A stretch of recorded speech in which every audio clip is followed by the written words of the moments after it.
लोकतंत्र में किसी भी पार्टी के लिए प्रवक्ता बहुत मायने रखता है, चाहे पार्टी कितनी भी बड़ी हो या छोटी हो। प्रवक्ता उस पार्टी की आवाज होता है। अपने मुखर और प्रखर अंदाज से प्रवक्ता उस पार्टी के लक्ष्य, उस पार्टी के विजन को जनता के सामने रखता है। कभी टीवी डिबेट के जरिए, कभी अलग अलग मुद्दों पर अपनी राय के जरिए अपनी पार्टी के एजेंडे को, अपनी पार्टी की योजनाओं को जनता के सामने रखता है। देश की सबसे पुरानी पार्टी कांग्रेस की हालत क्या है, आज किसी से छिपी नहीं है। कई दशकों तक देश में राज करने वाली कांग्रेस के पास आज इतनी भी सीटें नहीं है कि वो मुख्य विपक्ष की भूमिका निभा सके। लेकिन देश का सबसे बड़ा सूबा यानी यूपी में भी कांग्रेस सियासी सूखे से जूझ रही है। प्रियंका गांधी से लेकर राहुल गांधी तक तमाम बड़े नेता कोई सियासी जमीन पाने के लिए ताकत लगाए हुए हैं। इसी कड़ी में उत्तर प्रदेश में कांग्रेस को अच्छे प्रवक्ता की तलाश है। इसके लिए यूपीएससी जैसी कठिन परीक्षा ली जा रही है। बाकायदा सवालों की लिस्ट तैयार की गई है। उत्तर प्रदेश में विधानसभा चुनाव से पहले कांग्रेस भी कुछ इसी राह पर चल रही है। प्रवक्ता के चुनाव के लिए कांग्रेस यूपीएससी यानी संघ लोक सेवा आयोग की परीक्षा के तर्ज पर एग्जाम ले रही है।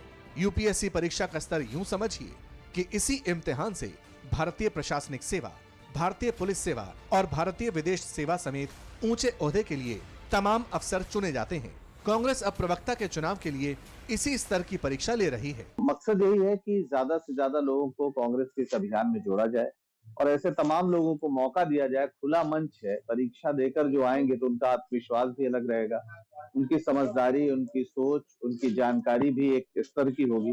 तो उससे कांग्रेस पार्टी के विचारों को हम जमीन तक पहुंचाने में कामयाब हुए। जिले में हमारे प्रवक्ता नहीं थे और अगर थे तो अधिकृत नहीं थे। विधिवत तरीके से उनके गुण दोष के आधार पर जो रखा जाना चाहिए था ऐसा नहीं था। तो इसलिए ये जरूरी था कि जो योग्य लोग हैं वो आगे आए और मजबूती के साथ पार्टी का पक्ष जनहित में जनता के बीच में रखें। इस इम्तिहान में शामिल होने वालों से भरवाए जा रहे पर्चे में बुनियादी जानकारी ली जा रही है। परीक्षा 45 मिनट की है।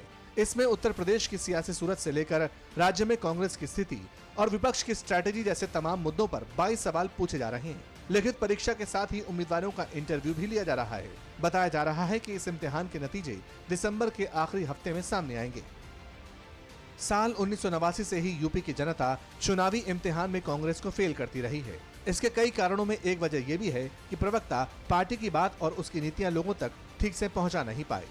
2022 के चुनाव से पहले कांग्रेस अपनी इसी कमी को दूर कर लेना चाहती है, लेकिन इस फैसले पर सवाल भी उठ रहे हैं। कांग्रेस की इस कवायद पर बीजेपी हमलावर है।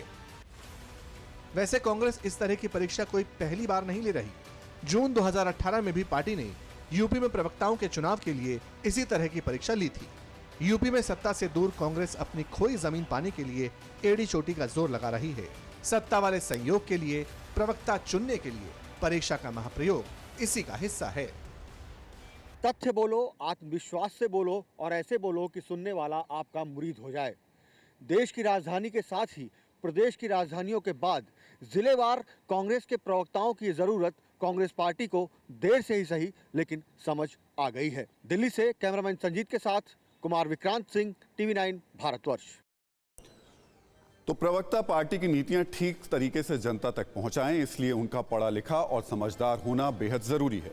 यूपी में बार बार मिल रही पराजय से परेशान कांग्रेस भी इस बात को समझ रही है। यही वजह है कि पार्टी प्रदेश स्तर का प्रवक्ता बनाने की चाह रखने वालों का इम्तिहान ले रही है, वो भी यूपीएससी स्तर का। हालांकि यूपीएससी स्तर का जो एग्जाम होता है वो बहुत कठिन होता है, लेकिन चूंकि जिस तरीके का पैटर्न वहां देखने को मिलता है वही पैटर्न यहां पर कांग्रेस लागू करने की कोशिश कर रही है। इससे पहले उम्मीदवारों का पूरा बायोडेटा लिया जाता है। पार्टी उम्मीदवारों से एक पर्चा भरवाया जाता है जिसमें उन्हें नाम, अपनी जन्मतिथि भरनी होती है, साथ ही उन्हें शिक्षा, मोबाइल नंबर का ब्यौरा देना होता है। फिर बारी आती है ईमेल आईडी और सोशल मीडिया अकाउंट्स की। उम्मीदवारों से उनका ट्विटर हैंडल भी पूछा जाता है, फेसबुक पेज और यूट्यूब चैनल का नाम भी जाना जाता है। उम्मीदवारों को फॉलोअर्स की संख्या भी बतानी होती है और साथ ही ये भी बताना होता है कि वो रोज कितने पोस्ट डालते हैं। इसके बाद बायोडेटा की स्क्रूटनी होती है।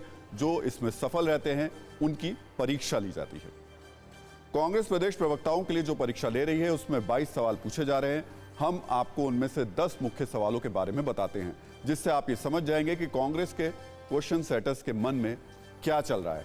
कांग्रेस उम्मीदवारों से पूछती है कि यूपी में लोकसभा और विधानसभा की कितनी सीटें हैं। साल 2004 और 2009 के लोकसभा चुनाव में पार्टी ने कितनी सीटें जीती? साल 2014 के लोकसभा चुनाव में कांग्रेस का वोट शेयर कितना रहा? 2017 के विधानसभा चुनाव में पार्टी का वोट शेयर कितना रहा? लोकसभा चुनाव के लिए यूपी में आरक्षित सीटों की संख्या क्या है? एक लोकसभा क्षेत्र में विधानसभा की कितनी सीटें होती हैं? प्रवक्ता बनने आए उम्मीदवारों से कांग्रेस ये भी पूछती है कि यूपी की योगी आदित्यनाथ सरकार किन मुद्दों पर विफल है? कांग्रेस का संघ से जो बैर है वो जग जाहिर है, इसलिए उम्मीदवारों से यह भी पूछा जाता है कि राष्ट्रीय स्वयंसेवक संघ का प्रभाव खतरनाक क्यों है। इसके साथ ही उत्तर प्रदेश के विकास में कांग्रेस के योगदान पर भी सवाल पूछा जाता है। इस प्रश्न पत्र में उम्मीदवारों से एक अहम सवाल यह भी होता है कि आप प्रवक्ता बनना क्यों चाहते हैं। इन लिखित सवालों के बाद उम्मीदवारों का इंटरव्यू भी लिया जाता है। इन सब के आधार पर कांग्रेस प्रवक्ता बनने की हसरत रखने वालों के सामान्य ज्ञान और मुद्दों को लेकर उनकी समझदारी को परखने की कोशिश करती है। तो ये तो बात हुई कांग्रेस के उस इम्तिहान यानी पेपर के बारे में जो सबके सामने है, लेकिन राजनीति में कुछ ऐसी भी डील हैं, ऐसे भी एग्रीमेंट होते हैं जिस पर हस्ताक्षर नहीं होते, लेकिन पर्दे के पीछे से ही सीक्रेट पॉलिटिकल सेटिंग होती है। ऐसी एक डील उत्तर प्रदेश में समाजवादी पार्टी और कांग्रेस के बीच सालों से चलती आ रही है। चुनाव के वक्त इसकी चर्चा जरूर होती है, लेकिन कभी खुलकर बातें सामने नहीं आ पाती। अगले साल होने वाले चुनाव को लेकर भी यूपी में कुछ ऐसी ही तैयारी दोनों पार्टियों में फिर से चल रही है। डील की सबसे बड़ी वजह है देश की सियासत के दो परिवार यानी कांग्रेस और समाजवादी पार्टी की चिंता कि कहीं अपने गढ़ में या फिर यूं कहें कि अपने सियासी किले में सेंधमारी ना हो जाए।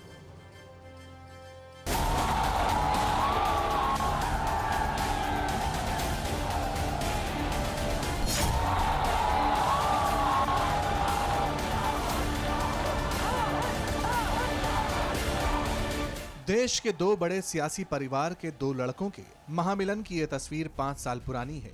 सामने 2017 का यूपी विधानसभा चुनाव था। कांग्रेस और समाजवादी पार्टी ने मिलकर लखनऊ की सत्ता तक पहुंचने का फैसला लिया था।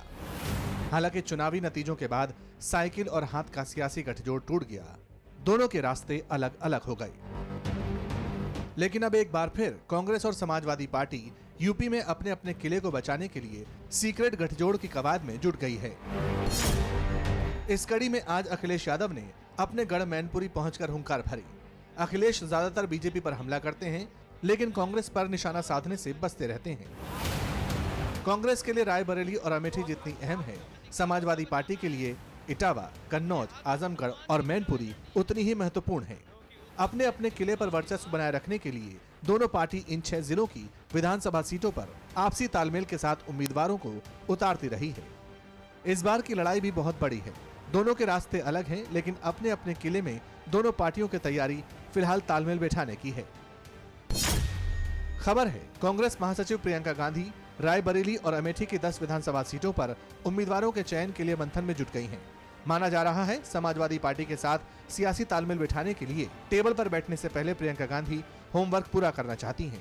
अपनी इस तैयारी को अंतिम रूप देने के लिए 26 और 27 दिसंबर को प्रियंका दोनों जिलों के संगठन के लोगों से मुलाकात करेंगी। बात अगर बन जाती है तो पहले की तरह कुछ सीटों पर एक दूसरे का मददगार उम्मीदवार दिया जा सकता है। रायबरेली को लेकर कांग्रेस की कवायद की असल कहानी ये है कि उसके 2 विधायक आदित्य सिंह और राकेश सिंह बीजेपी में जा चुके हैं। प्रियंका किसी भी कीमत पर यह सीट गंवाना नहीं चाहती हैं। रही बात अमेठी की, तो पिछले विधानसभा चुनाव में कांग्रेस का एक भी विधायक नहीं जीत सका था। यही वजह है कांग्रेस समाजवादी पार्टी को साध कर अपना किला बचाने की जुगत कर रही है। इसके बदले में समाजवादी पार्टी के प्रभाव वाले इटावा, मैनपुरी, आजमगढ़ और कन्नौज में कांग्रेस सियासी कॉम्प्रोमाइज कर सकती है। कांग्रेस और समाजवादी पार्टी का यह सियासी तालमेल सिर्फ विधानसभा चुनाव के लिए नहीं है। लोकसभा चुनाव में भी कांग्रेस रायबरेली और अमेठी को बचाने के लिए, जबकि समाजवादी पार्टी इटावा और मैनपुरी को बचाने के लिए वॉक ओवर देती आ रही है। साइकिल की मंजिल 2022 और हाथ की मंजिल 2024। कहते हैं मंजिल को पाने के लिए साइकिल के हैंडल और हाथ का तालमेल बहुत जरूरी है, लेकिन 2017 में यह ऐसा टूटा जो अब तक जुड़ ना पाया। अब दोनों की कोशिश इस बात की है कि मंजिल के लिए सफर पर निकलने से पहले कम से कम अपने अपने किले दुरुस्त कर लिए जाएं। दिल्ली से कैमरामैन संजीत के साथ कुमार विक्रांत सिंह, TV9 भारतवर्ष। कोरोना धर्म नहीं देखता, जात नहीं देखता, अमीर गरीब ऊंच नीच नहीं देखता। कोरोना सिर्फ मौका देखता है, लेकिन आप उसे मौका मत दीजिए। बस इतना कीजिए, जब कभी दफ्तर से, बाजार से घर लौटिए तो इतना ख्याल जरूर रखिए कहीं आपके साथ कोरोना आपके घर तो नहीं जा रहा। भूलिए मत, कोरोना अभी जिंदा है।